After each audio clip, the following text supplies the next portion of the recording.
Olá! Hoje a gente vai mergulhar na história de Marcelo Costa de Andrade, que ficou conhecido como um dos assassinos em série mais notórios do Brasil. Mas olha, esse caso vai muito além dos crimes terríveis. Ele nos força a encarar umas perguntas bem difíceis, sabe? Sobre justiça, doença mental e qual é a responsabilidade da sociedade nisso tudo. Vamos lá. Essa frase, ela é arrepiante e foi dita pelo próprio Marcelo. Ela já dá uma ideia da lógica completamente distorcida por trás dos atos dele. É uma mistura de uma violência assim brutal com uma justificativa religiosa toda bizarra que ele criou para si mesmo.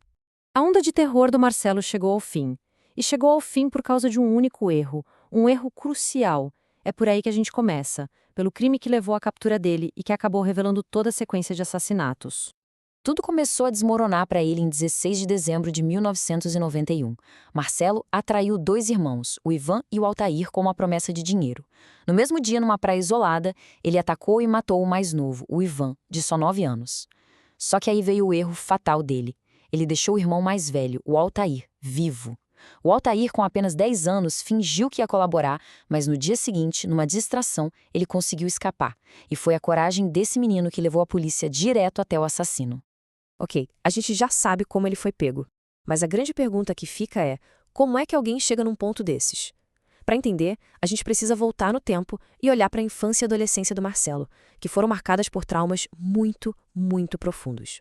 O caminho do Marcelo para a violência foi sendo construído, sabe? Com uma infância de abusos que é difícil até de imaginar.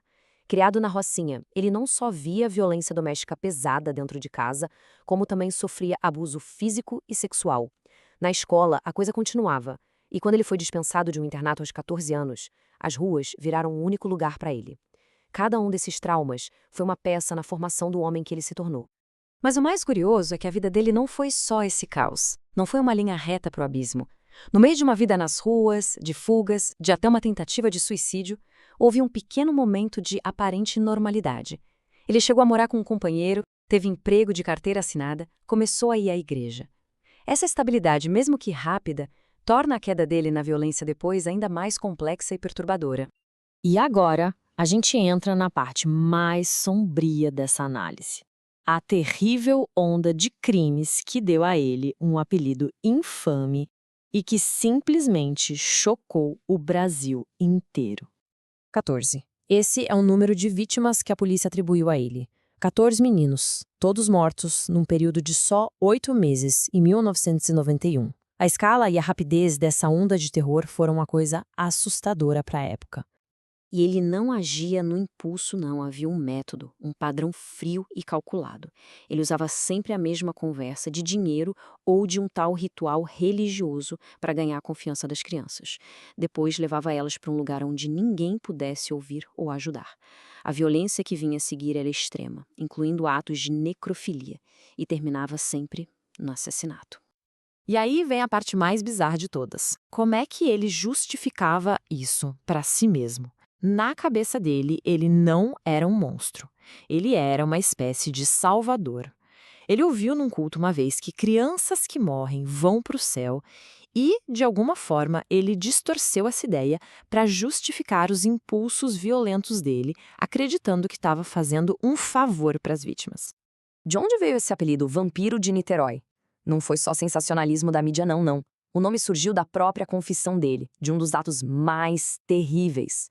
Ele admitiu que bebeu sangue de uma das vítimas, o Anderson Goulart, de 11 anos.